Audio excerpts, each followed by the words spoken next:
Hi, my name is Carrie, and welcome back to my channel. Today our stories are about 3 different entitled parents. Let's begin. Our first post is from Mars Roadster. Entitled father thinks I'm not qualified for my job because his lazy son failed my class. So I'm a university math teacher, and every semester you'll get a few students who just put zero effort in. And surprise, surprise, they fail the subject. University policy is that if they're failing after 4 weeks of class, we send them an early intervention email and tell them to come in and speak with us if there's some kind of issue or extenuating circumstance that's causing a problem. Other than that, it's entirely up to the student. They're adults. They're supposed to be responsible for their own progress. So last semester, I get one of these students. I reach out to him 4 weeks in, and he doesn't respond. I send him a second email in week 5, strongly urging him to come in and see me before he falls too far behind. And again, I get nothing back. In week 6, I give him one last chance and offer to run him through the course material that he's missed if he just agrees to come in and see me. Nothing. Fine, your funeral. Semester ends, and you're never going to believe it. He fails. A few days later, I get a phone call, and I'm told it's the student's dad. We'll call him EF. Side note, this happened a couple of months ago, so I'm paraphrasing a bit. Me? Hello? This is OP? Yes, hello, this is EF, student's father. I would like you to explain why my son failed your subject. Me. Sir, your son only submitted 2 of 7 assignments and did very poorly on the exam. My records reflect he only attended 1 of his 20 lectures and didn't view them online. I tried to reach out to him a couple of times, and I encouraged him to come and speak to me, but I never heard back. EF. If he was doing so badly, why weren't we informed? Sir, this is a university, not high school. We don't reach out to parents when a student is failing. The students are supposed to be adults, and we treat them as such. EF. Well, that's a frickin' stupid policy, isn't it? Me. Sir, if you swear at me again, I'm hanging up this phone. I made every effort to help your son, but he refused to accept it. It's not my fault that he failed. EF. BS. It's not his fault that you're an awful frickin' teacher. Me. Hangs up phone. A few days later, my boss comes into my office and tells me there's been a formal complaint written about me, and that the complainant had suggested I be let go and replaced with someone more qualified. I had to provide evidence to the dean that he'd made 0 effort and that I'd tried to help him. Nothing bad came of it, but it made me very angry, and it was a huge waste of my time. And for the record, I only taught half the subject. It was split into algebra and calculus, and I, a woman, only taught the calculus part. My counterpart, a man, never heard from entitled father, and no complaint was written about him, despite the fact that the student well and truly failed both parts of the subject. The end. On to our next story. This story is by Darovit3119. Karen threatens to report me to the school for not chaperoning a school trip my son wasn't going on. Context. I'm from Switzerland and currently live in a German-speaking part of Switzerland. I was raised trilingual, English, French, and German, because my dad comes from the UK. My mom comes from Geneva, a French-speaking canton, and I was raised in Zurich, which speaks German. I decided to raise my son trilingual as well, and my sister and her kids live in a French-speaking part of Switzerland, which means that he has plenty of chances to practice his French. Swiss schools are required to teach all kids English, and at least one other language of Switzerland other than their native language. Since my son already spoke fluent French, he decided to take Italian like I did at his age, instead of wasting time learning a language that he was already fluent in. This year, there were school trips to countries where your language is spoken. French learners went to France, Italian learners went to Italy, Romansh learners were the only group who didn't leave Switzerland.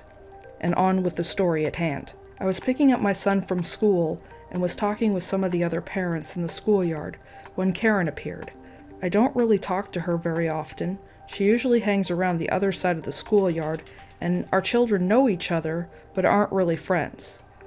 The following conversation ensues. Karen, will you be coming on the France trip in a few weeks? Me? No, I have work that week, and my son is in the Italian class, so I'm going to chaperone that trip. Karen, why don't you want to supervise the France trip as well? Me? Because I have to work that week. Karen, well, I don't speak French, but I want to go out after the kids are asleep. I was hoping you'd come so you could translate things for me. Yeah, I don't think that's a good idea. You probably shouldn't be chaperoning a French trip if you don't speak French, and you really shouldn't be drinking.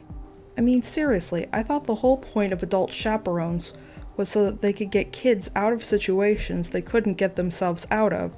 How could you do that if you didn't speak the language of the country you were in and they were hammered on wine? Karen, it's a France trip. You gotta have wine. What sort of France trip doesn't have wine in it? Me, one for children. I think Karen got the message because she sort of drifted off. It wasn't too abrupt, so it didn't appear rude or anything, but she didn't stick around long after that. The next day was Friday, so my son had his best friend round to play some video games after school. And my son's friend told me she freaked out.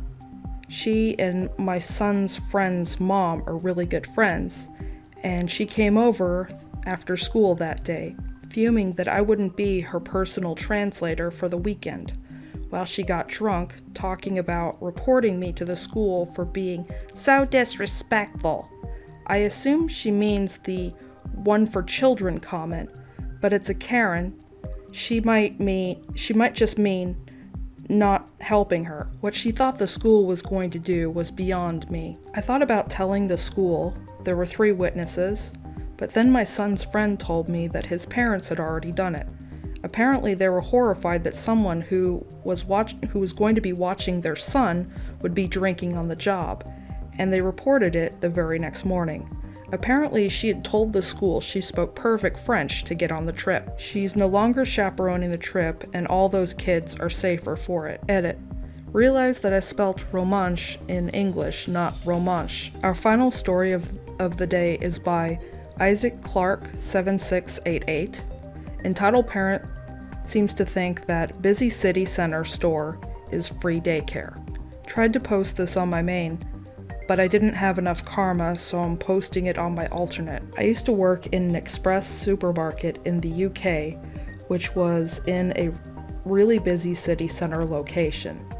Weekends were always extremely busy, and the period 4 to 7 on Saturdays was by far the worst. Picture wall-to-wall customers and absolute chaos, with us being severely understaffed. This particular Saturday, I was on checkout with another colleague of mine trying to get through a huge backlog of customers, and this lady, the EP in question, barges her way to the front of the queue. She was dragging a kid along who can't have been more than 8 or 9, and stood with her arms crossed until she got my attention. EP, excuse me, excuse me. Me, hi there. Let me finish serving this customer, please. You'll have to go to the back of the queue if you are purchasing. These guys have been waiting a while. EP, oh no, I'm not buying anything. I'm wondering whether you can watch my kid for a few minutes. I need to go to a few high-end stores and don't want to drag him around the women's section. Lets out a really whiny fake laugh.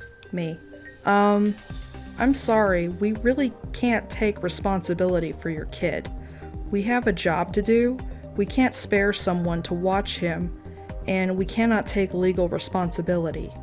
EP, oh come now, it's your job to help customers, isn't it? I couldn't find anyone to watch him. You need to help me. It's your job. At this point, my senior colleague Laura, who had been listening in, was next to me and intervened as I was clearly extremely confused by the whole thing. Laura, ma'am, we are not a daycare or childminder. We cannot take responsibility for a kid that is in no way our job. Why would you want to leave your kid in a busy store with total strangers? That doesn't make much sense. The EP huffed and puffed for a few more minutes, but seemingly decided to give up and leave. I thought that was the end of it, but boy, was I completely wrong. About 20 minutes after she left, I was in the back room sorting stock, and our security guard came back to let us know that a kid had been sitting on one of our coolers alone for at least 10 minutes. Guess what? It was entitled parent's kid. Apparently she had left, gone to another store to try and get them to watch him, and when that didn't work, brought him outside our store. She had then told him to hide inside and wait for her, and that the nice workers had promised to keep an eye on him. My manager was not impressed at all. We always had police officers patrolling the main street outside our store, and we knew most of them pretty well. So when they came past, we got them inside and explained the whole thing to them. The kid was really sweet, to be fair, and I really felt for him, as it seemed he had to put up with his mother's crazy behavior all the time. Cops decided to hang around to see if the mother would show up and put out a call to other officers and stores to see if they could find her. They had asked the kid if he knew any way to contact her or other family members, but he didn't know the number or have a phone or anything, so that didn't work. It took this woman over an hour to come back for the kid. Literally anything could have happened to him. When she came back, the EP had the most smug look I've ever seen on her face. She walked over to the kid, totally ignoring the two police officers next to him. EP: "Oh my little man is fine." Turns to my manager: "I'm glad to see that you and your staff did your job and looked after him." Honestly, my jaw hit the floor at the audacity of this woman. It was insane. The cops jumped in and explained what she did was essentially child abandonment and took her outside to their vehicle to get her details. She wailed, she moaned, and was refusing to give any information. My manager took his chance to inform her that she was banned from our property and not to come back. She did eventually go with the police after cussing us out for getting them involved, because "We knew she was coming back." "Yeah, lady, we've never met before. Wasn't even a customer and asked us to be a free daycare. We totally knew you were coming back." Facepalm. The police came by a few days later to get the external camera footage of her leaving him, but I'm not sure how it turned out in the end. Policemen did say they ended up taking her to the station and that she tried this before and she acted even crazier at the station, so we got off lightly. No doubt one of the most entitled and deluded people I have ever met in my entire life. If you don't want to take your kid shopping, hire a babysitter, and don't abandon him in a busy convenience store. Please show the original posters some love and visit their stories on Reddit. The links will be in the description. Thank you for watching my video. Please like and subscribe to my channel.